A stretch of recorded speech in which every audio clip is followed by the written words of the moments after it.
Hai sahabat Islam Fitgram, di episode 2 Isfit Talk ini kita akan membahas mengenai qada sholat. Langsung saja masuk bagian pertama. Bagian pertama, pengertian qada. Menurut Imam Abu Bakar Al-Baihaqi, qada adalah melakukan kewajiban di luar waktunya atau mengerjakan sholat setelah di luar waktunya dan wajib mengqada salat yang ditinggalkannya dengan kesepakatan fuqaha, baik meninggalkan sholat secara adanya uzur atau tidak. Pernyataan beliau ini bisa didapati di kitab Marifatus Sunan wal Atsar pada juz 3 halaman 133. Bagian kedua, dalil qada sholat. Ada banyak dalil berkaitan dengan qada sholat, salah satunya dikarenakan suatu sebab, Nabi dan para sahabat terbangun terlambat sholat subuh setelah terbitnya matahari. Nabi dan sahabat mengqadanya saat setelah terbangun, dan Nabi memerintahkan sahabat untuk tetap sakinah, jangan terburu-buru dalam wudhu. Lalu mereka pun mengqada sholat subuh setelah terbit matahari. Keterangan ini bisa didapati dalam Sahih Muslim bab, mengqada sholat yang tertinggal dan disunahkan untuk menyegerakannya, di hadits nomor 680.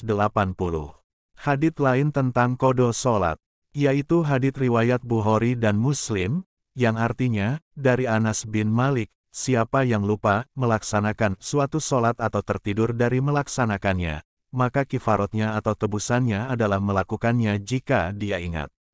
Ibnu Hajar al-Asqalani dalam Fathul Bari, juz 2 halaman 71 ketika menerangkan makna hadits ini berkata, kewajiban mengqada sholat atas orang yang sengaja meninggalkannya itu lebih utama. Karena hal itu, termasuk sasaran atau hitop perintah untuk melaksanakan sholat, dan dia harus melakukannya. Yang dimaksud Ibnu Hajar ialah, kalau perintah Rasulullah bagi orang yang ketinggalan sholat, karena lupa dan tertidur itu harus diqada, apalagi untuk sholat yang disengaja ditinggalkan, itu malah lebih utama atau wajib untuk mengqadanya. Maka bagaimana dan dari mana dalilnya? Orang bisa mengatakan bahwa sholat yang sengaja ditinggalkan itu tidak wajib atau tidak sah untuk diqada. Imam Badruddin Al-Aini, seorang faqih Hanafiyah menjelaskan kenapa sebab Nabi hanya menyebutkan orang tertidur dan lupa dalam hadis tersebut. Kenapa tidak langsung saja Nabi mengatakan, siapa yang meninggalkan, bukan dengan redaksi, lupa atau tertidur. Itu karena Nabi memperhatikan adab, karena meninggalkan sholat secara sengaja, bukanlah perilaku seorang muslim. Karena itu Nabi mengatakan seperti itu sebagai bentuk husnudon, atau prasangka baik kepada muslim. Akan tetapi hukum yang terkandung di dalam hadits tersebut, tidak terbatas hanya untuk orang yang lupa atau tertidur, tapi justru untuk semua yang meninggalkan sholat, sengaja ataupun tidak. Perkataan beliau ini bisa didapati di kitab Al-Binayah Syarhul Hidayah juz 2 halaman 583.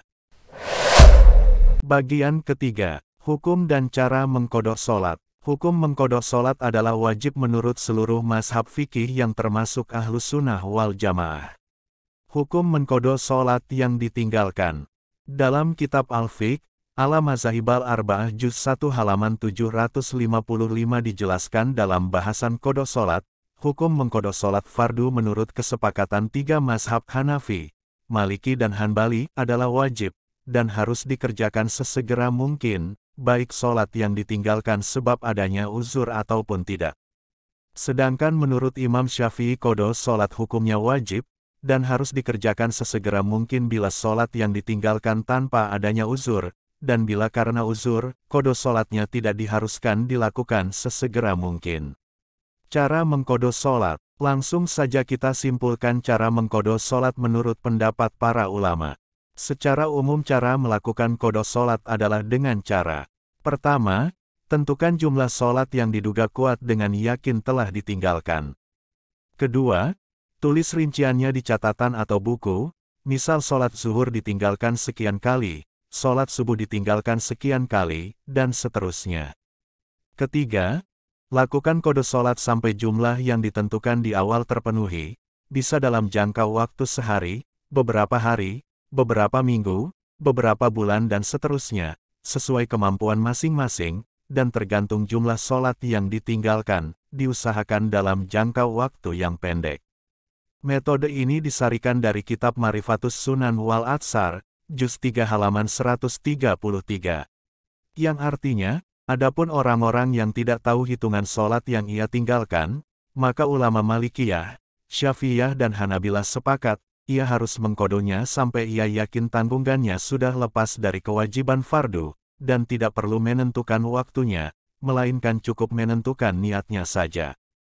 Seperti sholat zuhur, asar, semisalnya, adapun ulama Hanafiyah, telah berpendapat seseorang yang mempunyai tanggungan sholat, dan dia tidak tahu jumlahnya, maka ia wajib mengkodonya sampai kuat keyakinannya bahwa tanggungannya telah terpenuhi dan ia wajib menentukan waktunya. Bagian keempat, apakah mualaf dan mukmin yang pernah murtad, perlu melakukan kodo sholat? Orang mualaf, orang yang awalnya kafir asli, kemudian masuk Islam, mereka tidak wajib mengkodo ibadahnya yang dulu selama belum memeluk Islam.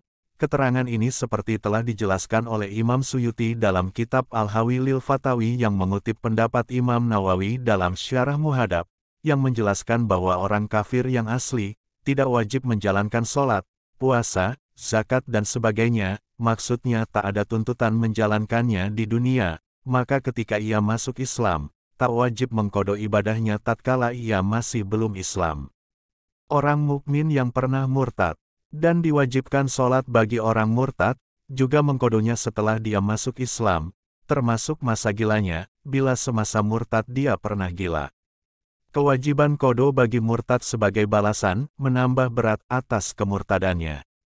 Keterangan ini dapat didapati dalam kitab Nihayatus Zain Juz 1 halaman 8.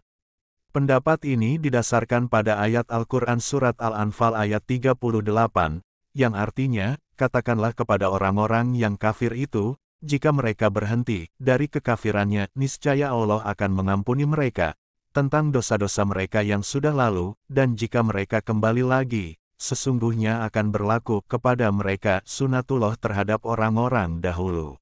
Oke, sekian pembahasan kali ini, sampai jumpa di episode selanjutnya. See ya.